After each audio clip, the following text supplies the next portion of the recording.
There is this really cool story by, I think, Ray Bradbury. It's about this planet that has a bunch of people. They first use fire, then they discover agriculture, then they have an industrial revolution, and then they invent nuclear weapons. Then they use the weapons on themselves, bombing themselves back to the Stone Age. In the history of planet Earth, there have been 5 major die-offs. 5 times in the history of life on Earth when everybody is just kind of humming along and then everybody just dies. It's kind of easy to understand when you think in terms of various levels of nested ecosystems in equilibrium with themselves and both higher and lower order ecosystems. Like a humongous system of standing waves. Eventually you'll get to a point where you have a seemingly random but apparently coordinated minimum where everybody just dies. Right now, most people agree that we are entering into a mass global extinction event number 6. One common mistake is to believe that our current society of abundance is the new normal. But from pretty much any angle you look at this,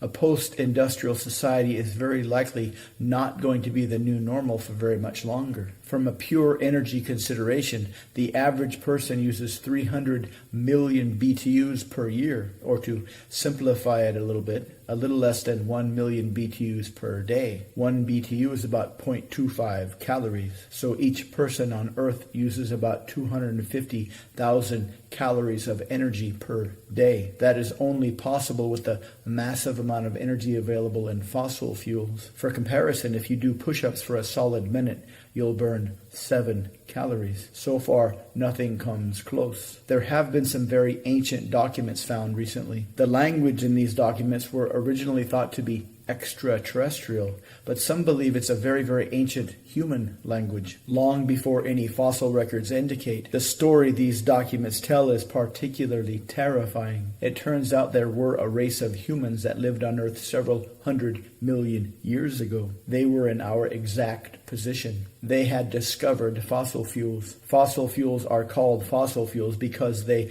literally come from fossils. But it takes a couple million years to turn organic matter into hydrocarbons. Essentially, the energy in many, many thousands of years of living things is compressed into this very dense energy source. So every few million years or so, all of the living things from the previous few million years or so have been slowly turned into hydrocarbon-based fossil fuels. Kind of like taking thousands of years worth of forests and the energy that you'd get from burning all of that wood and compressing it into a hydrocarbon form. That's why burning coal gives you much more energy that you can use than burning wood. The previous iteration of humans realized, just like we are realizing, that the supply of fossil fuels will soon run out and they would face extinction. And they knew way back then that it would take a few million years until the Earth's reserves of fossil fuels would replenish themselves. But then they found another source of energy, an unlimited source without cost, without financial cost,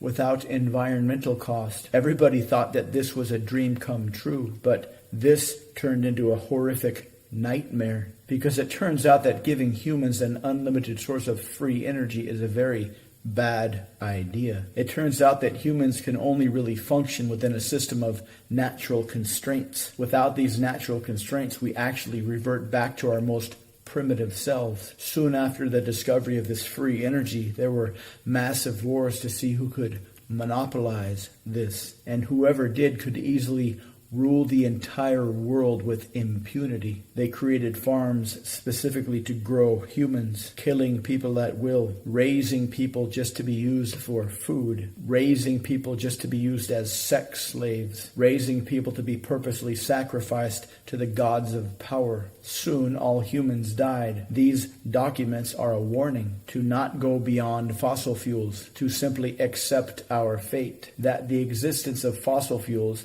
and the abundant energy they provide is only meant to be temporary. Ask any scientist, especially scientists for the big oil companies, and they'll tell you it's only a matter of time before the oil runs out. And when it does, nothing they know of so far comes close to producing 300 million BTUs per year per person. If you had 1,000 strings, each vibrating at its own frequency, it would only be a matter of time before they all reached a minimum and they all reached a maximum. And right now we are entering into a time of minimum, which means we are on the cusp of a great great mass extinction event. They found a lot of previous societies that knew they were going extinct. They invariably find evidence of cannibalism. It seems to be human nature that when the food runs out, an internal ancient instinctive switch goes off and we start to eat each other. Every few million years or so, these people would repeat the same cycle. After bombing themselves literally back into the Stone Age, they would slowly go through all the same cycles. Stone Age, Bronze Age, Iron Age, Fossil Fuel Age, Nuclear Age, and then back to the Stone Age. But each time they started in the Stone Age and progressed through all the subsequent stages, they always thought they were the first ones. This is why Ray Bradbury is such a cool writer. He forces you to think differently about things, to see things from a different perspective, to understand things in a new way.